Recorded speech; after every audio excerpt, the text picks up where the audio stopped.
এই ভিডিওটা হলো এই ভিডিওর লাস্ট পার্ট। যদি এই ভিডিওটা না দেখে থাকো তাহলে দেখে আসো, কিন্তু এই ভিডিওটা দেখার পরে। আরে তোমার শরীর চেঞ্জ হয়েছিল কিভাবে?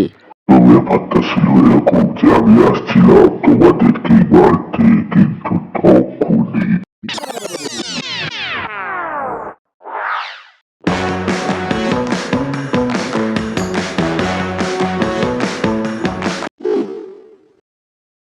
আমি এত বড় লাভা ব্লক কোথা থেকে চলে এলো?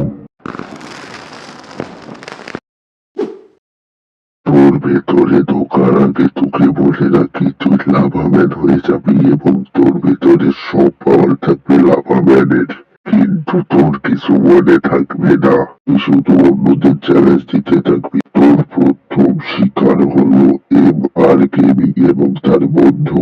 এবং তোকে এটাও বলে রাখি যে তুই যদি আগের মতো নর্মাল হয়ে যাস তাহলে লাভা পাওয়ার তোর কাছেই থাকবে। আমি আমার কিছু মনে পড়ছে না, কিন্তু গায়ে প্রচুর শক্তি অনুভব হচ্ছে। একটা শক্তি টেস্ট করে দেখি। ও একটা ছোট্ট লাভা ব্লক যত দূর যাচ্ছে তত আরো বড় হচ্ছে। এই পাওয়ার দিয়ে তো আমি যে কাউকে মারতে পারবো। আমাকে মনে হচ্ছে যে কাউকে চ্যালেঞ্জ দিয়ে পারি, আর চ্যালেঞ্জে আমার দুইজনকে মনে হচ্ছে এখনো আর গেমিং আর একজন হলো তার বন্ধু। তাহলে তাদেরকে তো ধরে আনতে হবে। তাহলে তাদেরকে ধরে আনি।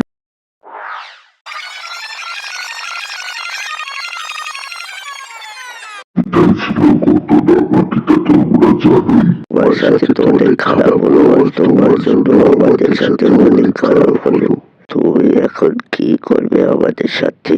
কেন তোমাদের সাথে লড়াই করবো? তোমাদের মারতেই তো এসেছিলাম, কিন্তু লাভাম্যান হয়ে তো মারতে পেলাম না। আর লাভা পাওয়ারও আমার সাথেই আছে।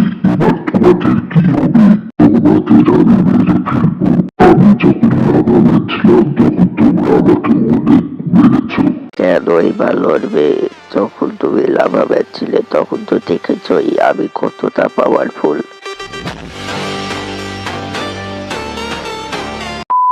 যখন আমি লাভাম্যান ছিলাম তখন আমার ভিতরে শুধু লাভা পাওয়ারই ছিল, কিন্তু এখন আমার আগের পাওয়ার এবং আমার লাভা পাওয়ারও আছে। এবার তোকে তো আমি ছাড়বো না। আমার পাওয়ার বিষয়েও তোর কাছে কোনো ধারণা নেই।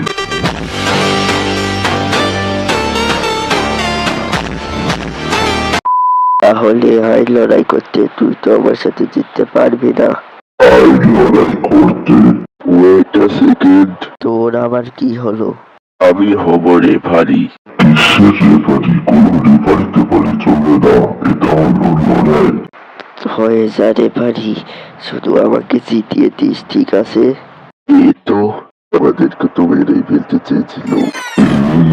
এগুলো কি কথা হচ্ছে? হ্যাঁ, ঠিক আছে, জিতিয়ে দেবো। আরে কোনো কথাও বলছি না তো, আমরা শুধু এটা নিয়ে কথা বলছি যে রেফারি আমি হব কিনা। আমি বলে দিচ্ছি, এই খেলাতে কোনো রেফারি নেই। না না, আমি রেফারি হব। আমাকে রেফারি বানাতেই হবে। তোমার একার মত চলবে না। এবার গেমিং এরও মতামত চলবে। হ্যাঁ, আর আমি বলছি রেফারি চলবে। ঠিক আছে, ঠিক আছে, রেফারি চলবে, কিন্তু কোনো চিটিং চলবে না। আরে ভাই, এখন তোমরা মারামারি শুরু করো। কতক্ষণ আর আমাকে অপেক্ষা করাবে? নাকি আমি মারামারি শুরু করে তোমাদের দুজনকেই মারবো? আর রেফারি টেফারি দেখবো না। ঠিক আছে ঠিক আছে, এক্ষুনি শুরু করব। শুধু স্টেডিয়ামটা বানিয়ে নি, এটা বানাতে অনেকক্ষণ সময় লাগবে। দুই খেলোয়াড়, শোনো, এখানে কিছু রুলস আছে, আর সেই রুলস ফলো করে তোমাদেরকে মারামারি ফাইট করতে হবে। রুল নম্বর 1, তোমরা যে আশেপাশে যে এই পিলার্স গুলো দেখতে পাচ্ছ, এটা যত ওপর পর্যন্ত তত ওপর পর্যন্তই শুধু তোমরা মারামারি করতে পারবে। সবাই বুঝতে পেরেছ? এবং রুল নম্বর 2, তোমরা দুইজন এর মধ্যে কেউ চিটিং করবে না। যদি করো তাহলে সে গেম থেকে আউট, আর যে থাকবে সে winner. Number 3 and last rule, এই বোতামের বাইরে কেউ যাবে না। তুই জানিস না তুই কার সাথে ফাইট করছিস? আমি তোকে একবারই হারিয়ে দেবো। হ্যাঁ হ্যাঁ, জেগে জেগে স্বপ্ন দেখে নে, কারণ পরে তো তুই একবারেই ঘুমিয়ে যাবি। এটা তো সবাই বলে দেবে যে কি ঘুমাবে আর কি ঘুমাবে না।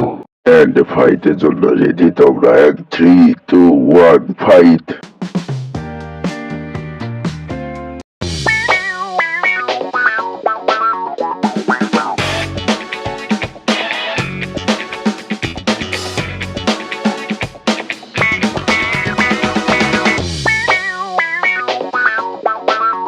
এবার আমার পালা অ্যাটাক করার।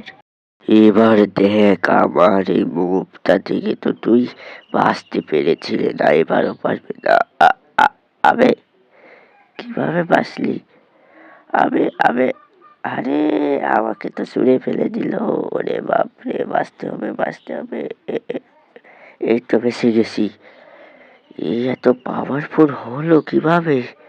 আমি বলেছিলাম না যে আমার লাভা পাওয়ার আর আমার আগের পাওয়ার একসাথে, আর তাই আমি তোকে হারাতে পেরেছি। আর তোর পাওয়ার আমার খুবই কম। এই অনেক বেশি পাওয়ারফুল, একে মারার জন্য আমাকে সেই সিক্রেট পাওয়ারটা ইউজ করতে হবে, যেটা অনেক বেশি শক্তিশালী। কেমন শক্তিশালী পাওয়ার? কেমন শক্তিশালী পাওয়ার দেখ আমি কি করি। আমি এটা আবার কেমন সত্যি? বাপরে, এটা থেকে আমি জিততে পারবো না। আমি আমার পিছনে কখনোই না, এটা তো চিটিং। আমি বলেছিলাম চিটিং করা যাবে না। আমাকে মারার ভুল ভোগ কর, এখন আমি নর্মাল হয়ে যাই। চিটিং ধরার কাজটা হলো রেফারির, সে যদি চিটিং না ধরে তাহলে তো চিটিংই হয়নি, তাই না রেফারি? হ্যাঁ, আর তোমার কাছে এই পাওয়ারটা দেখে তো আমি অবাক হয়ে গেছি। এত পাওয়ারফুল শক্তি কিভাবে কোথা থেকে এলো আমি তো জানি না, কিন্তু এখন বাড়ি ফিরতে হবে। জানি না কোথায় চিনি এসেছে এখানে। তাহলে চলো বাড়িতে। 3 2 1